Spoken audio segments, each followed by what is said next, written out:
Bienvenue dans le podcast Aurora, un podcast qui parle de voyage, d'introspection, de créativité et de partage. On se retrouve une fois par semaine pour parler et partager sur un sujet qui me tient à cœur et qui peut-être vous parlera aussi. En attendant, je vous souhaite une bonne écoute. Eh bien, bonjour à toutes et à tous. Je suis toujours autant ravie d'écouter mon générique et de lancer l'enregistrement, de reprendre le micro pour vous retrouver et parler d'un sujet qui me tient à cœur. Alors, aujourd'hui, encore une fois, on va se retrouver pour parler d'un sujet qui n'était pas du tout prévu, mais vu que j'écoute mes ressentis, mon corps et mon mood du moment, et que ce podcast, c'est un peu ma safe place pour partager avec vous mes questionnements, mes inquiétudes et mes apprentissages, je vais vous parler aujourd'hui de la période dans laquelle je suis actuellement et de mon amie, ma boule de stress intense qui prend petit à petit possession de mon corps. Voilà. Pour vous expliquer un peu, depuis quelques semaines, de mon côté, c'est énormément de changements, de transformations, c'est assez incroyable. Je sais pas vous, mais c'est une période qui est très intense, alors qui résulte évidemment de mon passage à l'action, hein, parce que je voulais pas rester dans certaines situations qui pouvaient être toxiques pour moi.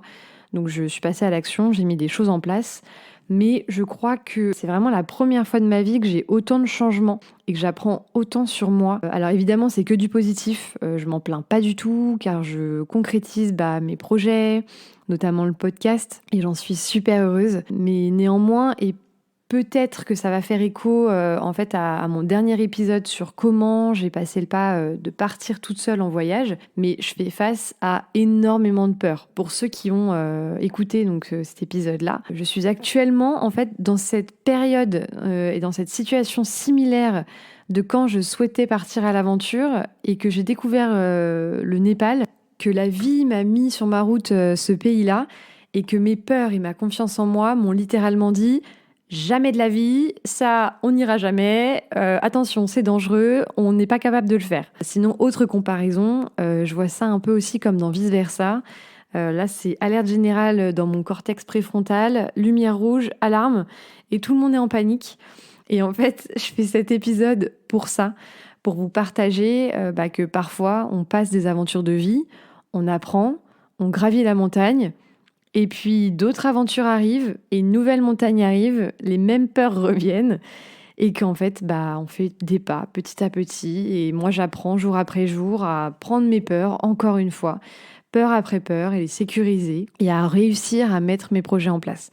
Alors c'est absolument pas simple, hein, parce que moi, regardez, je suis complètement dedans là, je suis dans le stress complet et je sais pas du tout par où commencer. Vous devez rien comprendre parce que pour l'instant j'ai pas donné le contexte, mais pour vous expliquer, donc déjà je vous en reparlerai dans un autre épisode complètement dédié à ça, mais je suis en cours de certification de mon diplôme d'art thérapeute. Voilà, je suis très heureuse de ce projet.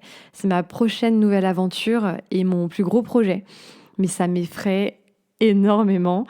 Je sens que je procrastine, j'essaye de faire des to-do list, mais je sais pas par où commencer. Et puis surtout, je fais face à des dizaines de questionnements sur est-ce que je ne me trompe pas de chemin, est-ce que c'est pas trop tôt, est-ce que j'en suis capable, est-ce que financièrement, je vais y arriver. Et puis niveau financier, je vais revenir sur le sujet, hein. Mais voilà, et puis en parallèle, j'ai le podcast qui pour le coup n'est pas du tout une charge mentale, mais c'est un projet quand même que je veux soutenir et développer. Voilà, il y a ce projet-là aussi. Et puis un autre projet, bon ça c'est personnel, mais j'adopte un chat. Alors c'était pas du tout prévu, jusqu'à ce qu'un petit être tout mignon a été malheureusement abandonné, ou du moins sauvé plutôt. Et en fait, il a croisé mon chemin. Et puis, c'est tombé sous son sens que je l'accueille, en fait. Donc voilà, c'est que du plaisir, évidemment.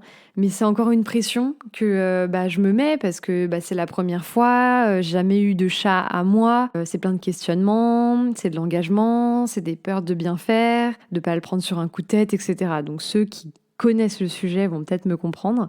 Et en fait, je pense que oui, dans tous ces projets, il y a la peur de ne pas y arriver, il y a la peur d'échouer, de créer des problèmes que je n'ai pas, de me mettre dans des galères, etc. Au niveau notamment du lancement de ma nouvelle activité, mais aussi de l'adoption du chat. Mais c'est vrai que je voulais faire un point particulier sur l'aspect financier, qui est quelque chose de terrorisant, je trouve. Je voulais en parler aujourd'hui car, en fait, dès que je discute autour de moi de sujets divers et variés, l'aspect financier est au cœur de tout. Alors, c'est pas nouveau, hein, on sait, enfin, je sais que l'argent, c'est le nerf de la guerre, etc. Mais ça en devient angoissant pour moi, perso, parce que on nous bassine tellement, en fait, enfin, moi, faut que j'arrête de dire on. On m'a tellement bassiné sur le fait que la vie c'est dur, il faut travailler, il faut avoir de l'argent, sinon c'est la galère, etc. Faut faire attention, machin, nan, nan. Que en fait, c'est devenu un point bloquant. Et moi, ça me gèle d'angoisse. À tel point que j'ai une part de moi qui me dit tu veux pas retourner dans juriste là? Juriste, c'était pas mal, on gagnait très bien notre vie. C'était très sécurisant, CDI, tout ça. Sauf qu'en fait, j'étais pas du tout heureuse. Et il y a d'autres questions qui viennent, j'en reparlerai, mais de me dire peut-être que je me suis trompée, peut-être que c'était ça mon chemin, peut-être que. Enfin voilà. Et pour revenir sur le projet en lui-même, en fait, moi, ma question, c'est à quel point je dois faire confiance en mon projet, en moi, en fait, dans lequel il y a des dizaines de variables qui sont si incertaines. Les charges, les aides, le nombre de consultations, est-ce que ça va fonctionner, nanani, nanana. C'est super stressant. J'espère que je vais pas passer mon stress à des gens en même temps. C'est pas le but. En tout cas, moi, je sens que pour l'instant, j'en suis à la phase où je suis bloquée, que cette boule de stress prend le dessus et l'expression se faire de la bile. Là, moi, ça devient concret. Ma santé physique commence à en pâtir, je le sens. Je me fais tellement de bile que je commence à avoir mal à la vésicule biliaire, etc. Et j'essaie de voir comment, en fait, je peux faire pour calmer ça. Et je partage cet épisode aujourd'hui aussi pour, peut-être dans les semaines à venir, vous partager comment j'ai fait pour sortir de ce moment-là que je vis en ce moment, quoi. Donc, comme je l'ai dit dans l'épisode d'avant, ce que je vais faire, c'est que je vais faire ce que j'ai appris. Donc aller chercher de l'info et de le faire petit à petit. Mais j'ai tellement l'impression de rentrer dans un monde complexe qu'est l'entrepreneuriat que j'avoue que je préférerais repartir en voyage en fait. Et puis aussi là, du coup, je vais chercher de l'info pour revenir là-dessus et c'est ce que je m'oblige à faire. Un projet, c'est tellement de choses à la fois, il y a tellement de peurs différentes et c'est complètement normal. En fait, sinon ce serait trop simple en fait. Et pour expliquer concrètement ce que je peux mettre en place en ce moment. Donc là, par exemple, aujourd'hui, je suis en train de suivre une mini formation pour réussir son installation en tant que thérapeute. Donc j'apprends notamment à mettre en place un tableau prévisionnel, chose que j'avais jamais fait avant. En fait, on va calculer les dépenses personnelles liées au projet, les charges, etc. Donc ce dont je vous parlais tout à l'heure qui étaient des points bloquants qui me faisaient peur. En fait, ils expliquent que certes, c'est important d'être positif, de croire en sa bonne étoile, etc. C'est-à-dire qu'on est sur le bon chemin, le côté un peu spirituel en fait, mais c'est bien plus profond que ça là. C'est pas du tout suffisant. Nos peurs, elles sont là car il y a un réel besoin beaucoup plus concret d'encadrement de la viabilité du projet afin de prendre confiance en soi et en son projet. Comme j'ai fait quand je suis partie au Népal et que j'ai fait un tableau prévisionnel de combien les billets d'avion vont me coûter, combien le visa va me coûter, combien on paye en général de location pour le logement, s'il y a des activités que je veux faire, combien est la nourriture. En fait, ça revient au même. Parce que mine de rien, on est dans un monde qui est concret, qui est dirigé par l'argent, qui est dirigé par on a besoin d'être sécure. Donc en fait, il faut aussi rentrer dans ce modèle-là et rentrer dans du concret. Donc c'est tout un processus complet à suivre, auquel on remonte en fait un château de cartes, comme je le disais avec l'épisode d'avant. Et avec de la patience et de la détermination, petit à petit, on monte carte après carte ou brique après brique, ce qui vous parle le plus. Et on va reprogrammer un peu son subconscient avec un objectif qui est viable, qui est concret, pour en fait se mettre en marche et avancer et ne pas rester bloqué comme je le suis actuellement. Bon, après sur le papier, c'est beau, voilà. Moi de mon côté, encore une fois, j'en suis qu'au début et dès que je mets mon nez et mes yeux dans tout ça, j'ai l'impression que la montagne elle est encore plus grande qu'avant et qu'elle est encore plus impossible à gravir. Parce qu'en fait, ça fait un peu, encore une fois, meuf de dev perso, mais c'est une question de perspective. Parce que si on se rapproche de la montagne, ça veut dire que on a fait du chemin et qu'on commence peut-être à la gravir, mais on a l'impression que on est dedans, ça y est, c'est énorme. La montagne, elle est beaucoup plus grande que quand on était loin. C'est comme si on avait déjà avancé, quoi, et qu'on avait fait déjà du chemin. Donc voilà. C'était très concret, ça parlera peut-être pas à tout le monde.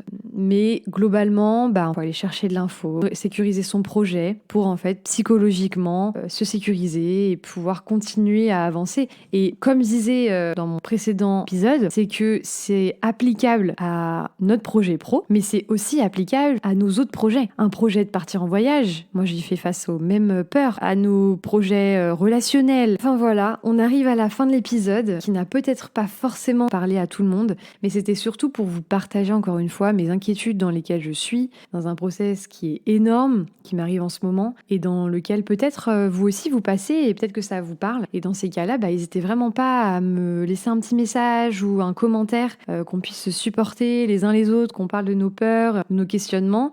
Et puis, ce que je vais dire, c'est vraiment, on dirait, un super slogan de foot, mais je suis convaincue qu'ensemble, on est plus fort. Voilà, j'y crois vraiment. Donc, ça peut nous rassurer de voir que y a certaines personnes qui passent par les mêmes process, les mêmes peurs, etc. Et je suis convaincue qu'on est capable de le passer parce qu'il y a plein d'autres personnes qui sont passées par ce process.